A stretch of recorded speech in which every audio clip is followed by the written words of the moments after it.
9장 1절로 9절 말씀까지 읽었습니다마는 여러분 1절 말씀 잘 보시기 바랍니다. 하나님께서 호세아 선지자를 통해서 뭐라고 말씀하십니까? 이스라엘아 부르시지요.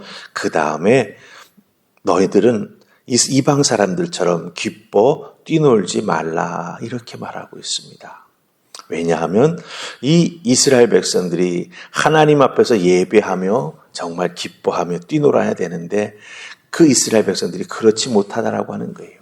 오히려 이방 사람처럼, 즉 이방 사람이 행하는 것을 행하면서 기뻐한다라고 하는 것입니다. 그렇기 때문에 너희들은 그렇게 하지 말라라고 말씀합니다. 그러면서 1절에서 그 이유를 말하지요. 하나님을 떠났다, 음행했다, 그 음행의 값을 즉 즐기기를 좋아했다라고 말씀하시는 것을 우리가 발견하게 됩니다. 결국 이 말씀이 뜻하는 것이 무엇입니까? 하나님보다 세상을 더 사랑하는 것이고 그 세상을 더 즐기는 것이고 하나님 만나기보다는 육체의 쾌락을 쫓는 것을 더 좋아한다라고 하는 것이죠. 결국 그런 것을 좋아하는 인생은 어떻게 되는 것입니까? 하나님 주신 것이 얼마나 귀한지도 알지 못하고 마침내 정말 자기는 잘 산다고 생각하지만 돌아보니 자기의 삶의 상황이 다 막혀버리는 그런 안타까운 상황에 처하게 된다라고 하는 것입니다. 그렇다고 한다면 여러분들 이스라엘 백성들만 그럴까요? 저희들도 혹시 이런 모습은 없는지 모르겠습니다. 하나님 주신 은혜가 있고 하나님 주신 축복이 있는데 때로는 우리는 착각하지요. 내가 잘해서 내 능력이 좋아서 그렇죠? 혹은 내가 뭔가 감이 좋아가지고 하여튼 모든 것을 자기에게로 돌리면서 자기에게서 잘된 이유를 찾으려고 하는 우리들의 이런 모습이 있다라고 하는 것입니다. 그렇다고 한다면 어떻게 될까요? 똑같이 1절 앞부분에서 말씀하신 것처럼 너희들 결국은 세상 사람처럼 똑같구나. 너희들 그거 기뻐하지 못하게 될 거야. 이렇게 우리에게 말씀하실 수도 있다라고 하는 것입니다. 자, 그렇다고 한다면 우리가 어떻게 신앙생활해야 이 이스라엘 백성들처럼 그렇게 되지 않을까요?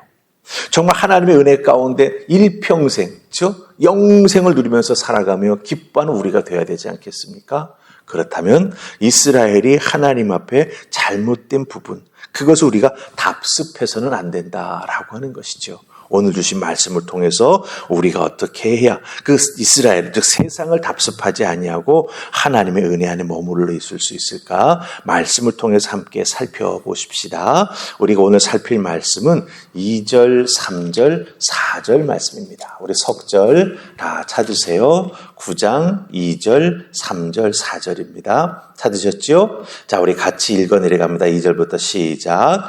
타작마당이나 술틀이 그들을 기르지 못할 것이며 새 포도주도 떨어질 것이요 그들은 여호와의 땅에 거주하지 못하며 에브라임은 애굽으로 다시 가고 아수르에서 더러운 것을 먹을 것이니라. 그들은 여호와께 포도주를 부어드리지 못하며 여호와께서 기뻐하시는 바도 되지 못할 것이라. 그들의 재물은 왜곡하는 자의 떡과 같아서 그들을 먹는 자는 더러워지나니 그들의 떡은 자기의 먹기에만 소용될 뿐이라. 여호와의 집에 드릴 것이 아님이니라. 아멘. 자, 우리가 2절, 3절, 4절 말씀을 보았습니다. 여러분들 잘 보시면 이 구절을 읽어 내려갈 때 뭐뭐하지 못한다라고 하는 표현, 그렇죠? 기르지 못할 것이요 이런 표현이 나오게 되고 또 3절 가서 보면은 거주하지 못한다라고 하는 이런 표현이 나오는 걸 보게 됩니다. 또 여러분들 4절 가서 보시기 바랍니다. 또 거기에도 뭐뭐 못한다라고 하는 게 나오죠. 하나님 앞에 포도주를 부어드리지 못한다. 이스라엘 백성들은 하나님께서 기뻐하는 바가 되지 못한다. 이렇게 설명해 주고 있는 것을 보게 됩니다. 뭐뭐하지 못한다, 못한다가 4번 나오는 것을 우리가 발견하게 됩니다. 여러분들 한번 그럼 잘 보십시다. 타작마당 혹은 술틀, 그것이 그들을 기르지 못할 것이요 라고 말하고 있습니다. 한번 살펴보십시다. 타작마당이 무엇입니까? 추수한 곡식을 털어내가지고, 그렇죠? 예, 거기에서 알곡과 쭉정이를 갈라서 알곡만 잘 모으는 것이 바로 타작마당입니다. 타작마당은 이스라엘 백성들이 농사짓고 살아가며 꼭 있어야 되는 것이지 않습니까? 알곡을 모아야 먹고 살 수 있기 때문이죠. 탈곡하는 게 나쁜 건 아닙니다. 그렇죠? 또 여호와의 땅에 살지 못한다라고 말씀하는 걸 볼 수가 있어요. 네. 이 여호와의 땅은 하나님 주신 약속의 땅이지 않습니까? 하나님의 백성이 그 약속해 주신 하나님의 땅에서 살아가는 게 뭐가 나쁩니까? 못할 게 아니지 않습니까? 근데 하나님 못한다라고 말씀하세요. 그 다음에 또 내려가서 보면은 포도주가 나쁜 거 아닙니다, 여러분. 특별히 하나님 앞에 드리는 제사 중에 전제라고 하는 제사가 있습니다. 전제라고 하는 제사, 이 전제라고 하는 제사는 하나님의 제단에 타오르고 있는 제물이나 제단에다가 포도주를 부어 올려드리는 제사가 바로 전제라고 하는 제사예요. 그러니까 포도주 자체가 나쁜 겁니까? 아니지요. 하나님 주신 포도를 잘 거두어 가지고 그것을 그 틀에 놓고 잘 밟아서 좋은 포도즙을 모았다가 그걸 하나님 앞에 올려드리는 겁니다. 그러니 결코 포도주가 나쁜 게 아니라고 하는 것이죠. 그런데 말씀 보십시다. 하나님이 다 그것을 못하게 하십니다. 못하게 하세요. 네. 타작마당에서 탈곡도 여호와의 땅에서 살지 못하게 다른 곳으로 포로로 잡혀가게 혹은 멸망당하게 하십니다. 포도주도 다 없어뜨리게 만드시는 것을 보게 된다라고 하는 거죠. 왜 하나님 못하게 하실까요, 여러분들? 하나님 주신 여호와의 땅에서 이스라엘 백성들이 하나님을 예배하고 믿고 의지한 게 아니라 자기들 눈에 좋게 여기는 것을 그냥 따라 행하면서 우상 숭배를 했다라고 하는 거예요. 하나님이 키워주신 이른 비와 늦은 비를 주셔서 그 광야에서 곡식이 자라고 추수하게 해주셨는데 그 타작마당에서 거둔 귀한 알곡들을 모아가지고 무엇을 했습니까? 우상 제사하는데 사용했다라고 하는 거예요. 포도를 수확해 포도주를 담는 틀에서 귀한 포도주를 만들었지만 그것을 하나님 앞에 전제로 올려드린 게 아니라 우상에게 부어주면서 그 자리에서 육체의 쾌락을 위해서 부어라 마셔라 했다라고 하는 거죠. 그러니 하나님 못하게 금하시는 것이고 너희들은 더 이상 이 약속의 땅에서 살 수 없다라고 말씀하신다라고 하는 것입니다. 자, 그럼 여기서 보십시다. 문제의 본질이 무엇입니까? 타작마당입니까? 하나님 주신 땅입니까?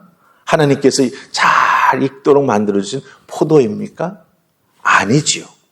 문제의 본질은 이스라엘 백성들이 하나님 주신 타작마당을 무슨 목적을 위해서 사용했느냐.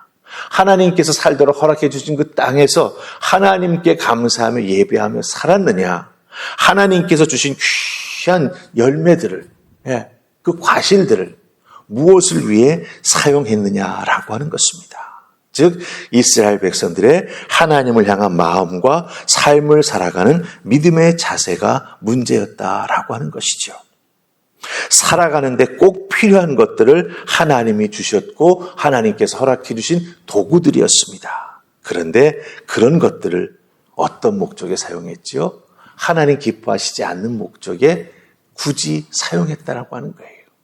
그렇기 때문에 하나님께서는 못한다라고 말씀하십니다.